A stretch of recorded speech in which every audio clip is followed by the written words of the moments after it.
بغیر حساب کے جنت میں جانے والے کچھ لوگ ہیں جی، سارے تو نہیں، سارے نہیں ہیں یقیناً، لیکن سارے نہیں۔ میں پوچھنا چاہتا تھا آپ تو سے۔ آپ آسان الفاظ میں دعا کریں اللہم حاسبنی حسابا یسیرا۔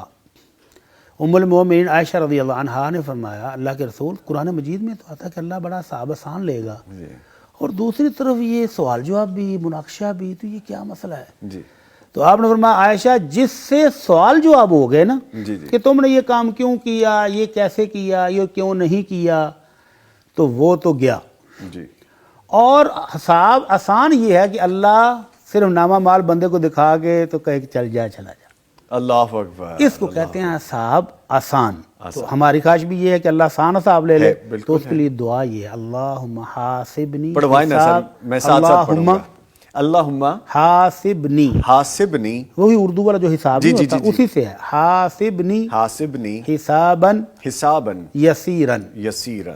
تو روانی سے پڑھیں اللہم حاسبنی حساباً یسیرا، اللہ آسان حساب فرما لے۔ تو وہ جو بغیر حساب کے جنت میں جانے والے ہیں ان کی کچھ صفات بھی اللہ کے نبی نے بتائی ہیں۔ جی بالکل۔ آپ نے فرمایا میری عمر سے 70,000 لوگ، اور ایک روایت میں ہے کہ ہر بندے کے ساتھ 70,000 میں، یہ مطلب 4 ارب 90 کروڑ لوگ بغیر حساب کے جنت میں جائیں گے۔ تو صحابہ کہتے ہیں ہم ساری رات سوچتے رہے کہ یہ کون خوش نصیب ہوں گے۔ اپنے ماضی کے حالات دیکھتے تھے کہ ہم زمانہ جاہلیت میں یہ کرتے تھے، یہ پھر کہنے لگے کہ یار ہماری اولاد تم پیدا ہی مسلمان ہوئی ہے، یہ ہو سکتے ہیں۔ صبح جب ہوئی تو آپ سے پوچھا کہ اللہ کے نبی ہم تو ساری رات سو نہیں سکے کہ یہ کون خوش نصیب ہوں گے؟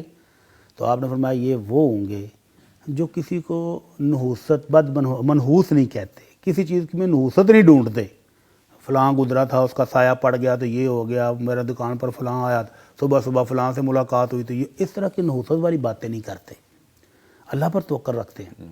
اور جو وہ پرانا ایک علاج تھا زخموں کو گرم سلائی کے ساتھ داغ لگا کے علاج کرنا، وہ علاج بھی نہیں کرواتے ہیں۔ چوتھی چیز تھی وہ اپنے رب پر توکل کرتے ہیں، نہ تو وہ نحوست ڈھونڈتے ہیں کسی چیز سے، اور نہ ہی وہ ان صلاحوں کے ساتھ، ہاں تیسری چیز ہے دم نہیں کرواتے، صبر کرتے ہیں، صبر کرتے، کوئی بیماری آ جائے تو دم نہیں کرواتے۔ اچھا، وہ کہتے ہیں جی اللہ کی رضا ہے، تکلیف آ رہی میں اس کو برداشت کرتا ہوں تاکہ اللہ مجھے ان خوش نصیبوں میں شامل کر لے۔ اور چوتھی ہے کہ وہ اللہ پر توکل کرتے ہیں، بھروسہ کرتے ہیں زندگی کے ہر معاملے میں۔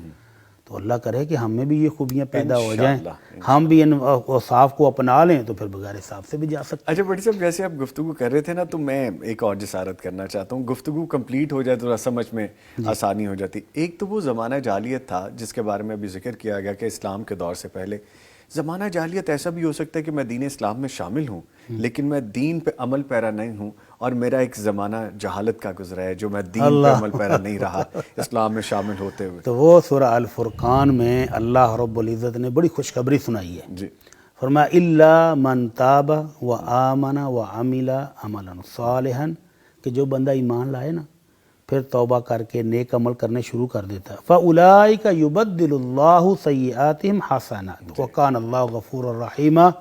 وہ مالک جو بہت بخشنے والا رحم کرنے والا ہے، وہ کہتا ہے کہ میں پچھلے گناہوں کو بھی نیکیوں میں بدل دیتا ہوں۔ سبحان اللہ، تو یہ بہت بڑی بشارت ہے سبحان اللہ کہ جس کی زندگی کچھ پسندیدہ نہ گزری ہو، جی اور پھر اللہ نے جب ہدایت دی تو وہ ایسا پکا ہوا کہ دوبارہ مڑ کے دیکھا ہی نہیں، تو اس کو یہ بشارت ہے کہ اس کے پچھلے گناہ بھی اللہ نیکیوں میں بدل دیتے ہیں۔ اللہ تعالی ہمارے گناہوں کو بھی معاف فرما دے، اللہ ہمیں بھی اپنی رحمتوں سے نواز دے۔ آمین۔